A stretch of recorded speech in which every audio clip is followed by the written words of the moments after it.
L'inceste est toujours le marqueur d'une désorganisation sociale et familiale.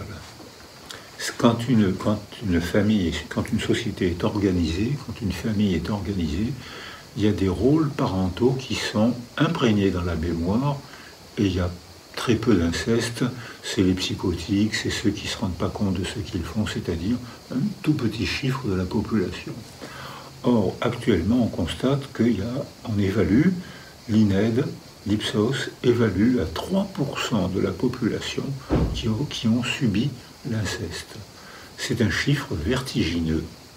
C'est-à-dire que ça veut dire que les familles, les sociétés sont désorganisées.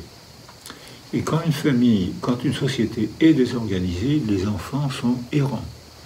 Ils ne savent pas qui est qui, ils ne savent pas comment faire quoi, quel est le rôle de qui. Rien ne s'imprègne dans la mémoire, et certains hommes, parfois des femmes aussi, mais beaucoup plus rarement, ne se sentent pas pères. Parce que si la famille est déstructurée, ils ne se sentent pas pères. La fonction de l'interdit de l'inceste, c'est d'ouvrir la famille pour faire des mariages, pour faire des alliances, pour fabriquer de la culture. S'il y a inceste, il y a désorganisation socio-culturelle et psychique.